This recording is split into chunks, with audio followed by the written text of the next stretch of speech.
Hey, Jonathan. My name is Neil. I'm with Dorkaholics. We believe that there's a dork in everyone, and our job is to bring that dork out into the world. That's the best. Nice to meet you, buddy. I was a dork growing up, so it's okay. Beautiful. That's the question I love to ask. What made you a dork growing up? You know what? I just kind of followed my dream. Like, it's funny. I grew up watching martial art movies, reading comics, and watching anime. So my buddies would after school they're playing football and baseball, and I would always run home. Like, we'll hang out till the sun went down. But I would always go home to watch, to do those things, watch martial art movies, read comics and watch anime. So they always like kind of made fun of me that way.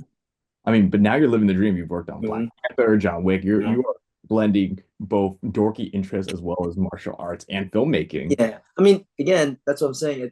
I'm doing the stuff that I grew up like liking anyway. So I think that's the important thing. It's like it's always kind of that sensibility has always kind of been Mhm. there. And I know people have been saying that Love Hurts is this perfect blend of like East meets West in Yeah. terms of filmmaking as well as arts. Mhm. What can you say about being your directorial debut and how that kind of manifested, whether it was like where in the filmmaking process Well, you made I'll say this. I mean, I grew up really watching a lot of Shaw Brothers and Golden Harvest movies. Like I was in love with those kind of 80s Hong Kong action movies. So that's all I would do all day is watch those movies and copy and emulate it. Right. So again, my sensibility for action is from those movies. Right. And then when I became a stuntman, uh, even when I was choreographing kind of action scenes or choreographing fight scenes, that influence has always been there, always.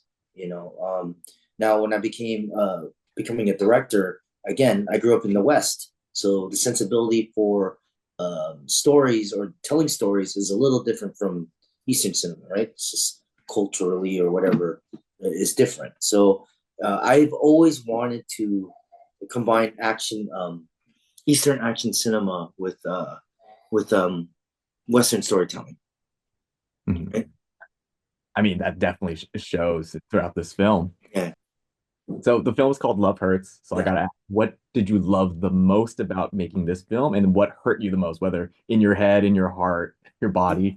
Well, for me, I grew up in an action background, so uh, I'm very that's like very like a safety zone for me, and I'm used to it. But the stuff that I really enjoyed was doing the emotional scenes with the actors. I feel it allowed me to spread my wings, and it's just a different zone for me in terms of how I became a filmmaker, like what I experienced as a person in film.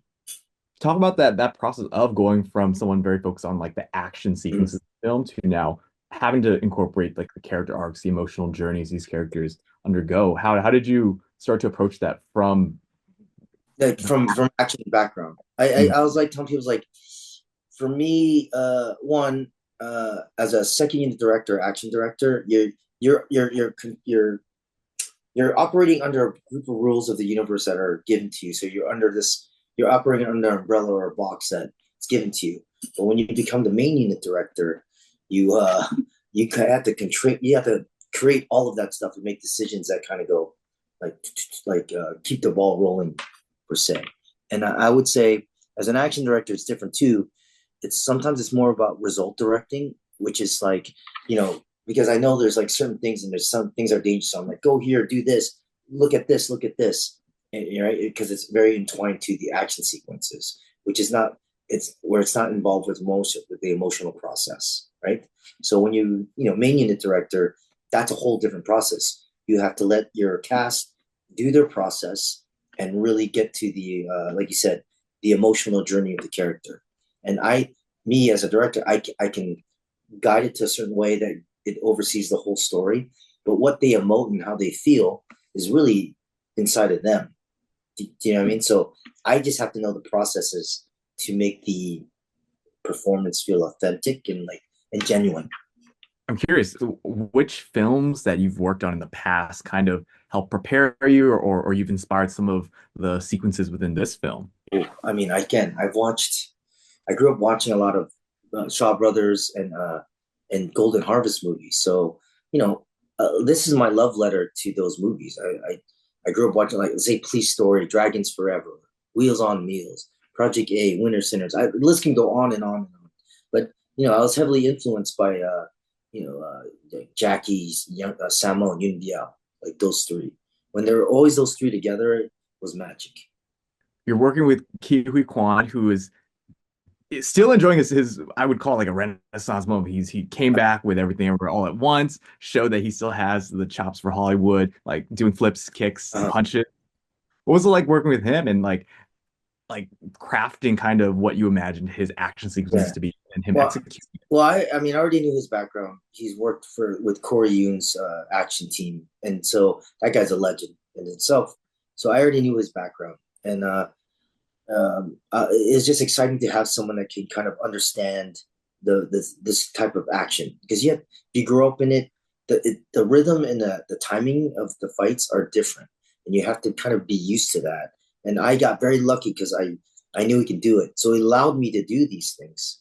It allowed me to make a movie that's kind of heavily influenced on Eastern action cinema, and at the same time, I grew up watching him, and he's like kind of like the first person I kind of related to on screen. Like I watch Indiana Jones and Temple of Doom. Like I love that movie because of him. I looked at him, I go, oh, he looks like me, kind of same hair, like it's like someone that looks like you can relate to it. Like, oh man, I can maybe believe I can be, you know, Indiana Jones' partner in crime. So it was very surreal Mhm. to have him in my directorial debut. Speaking of collaborations, what is like with this being your directorial debut, I assume you're taking more focus on the director role and you have to learn to let go of some of those action Mhm. directing roles. Yeah. What was that like? Who highlight some of the people you worked with or that you've entrusted Well, in the yeah. I process? mean, I have like even when I was like stunt coordinator, I have the same team with me for the last like 10 years almost. So I give kudos to my action team led by Chon Aiden and there's like Fong Jian and Charlie Yoon. So they've been my team, my support team for years and years. So as I went up, they kind of filled the holes that I did.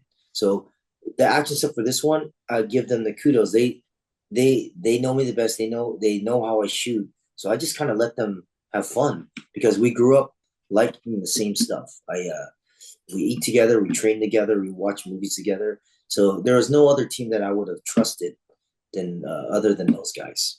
I grew up in America, and Hong Kong cinema is something that is still very new to me as I'm Yeah. actively trying to consume it whenever I can.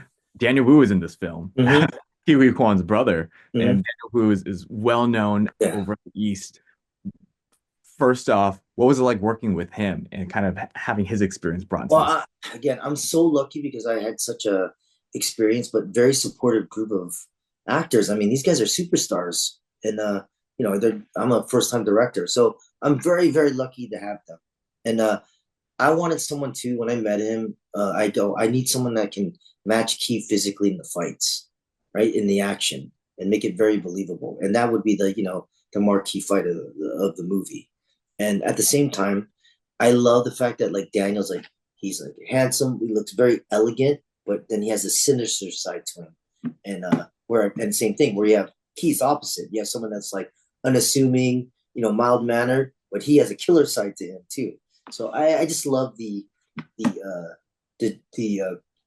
ability, like juxtaposition of their personalities. When it comes to action teams, Mm-hmm. would you say that there's action teams kind of, I don't want to say they're all the same because it's wrong to generalize Yeah. that way, but between action teams in the West and the East, is there any significant differences in whether like their approach, their process? I just think each team has a different approach and process of things, but I think the best teams are the ones that are tight and they support each other and they know each other really well. Usually, those are the best action teams. They like again, you eat, you train together, you eat together, you train together, stay kind of in the same area. You see each other every day. You watch the same things. You eat the same food. Those kind of things like bond your team together. And I did the same for me as like my teams growing up and my teams now. It's just you have to have that camaraderie, and it comes out on screen. It comes out. I don't how to explain it. It's just one of those things like these guys love what they do. No, I mean, it definitely showed throughout Love Hurts. Like we can tell this was a film made with love and passion for the genre. Yes, I mean it is. It's my love letter to those '80s Hong Kong movies. I like everything about it screams like '80s Hong Kong movies. Thank you so much for your time today, Jonathan. It's been a pleasure speaking. I can't wait to go back to theaters and grab more people with me to watch Love Hurts. Thank you so much.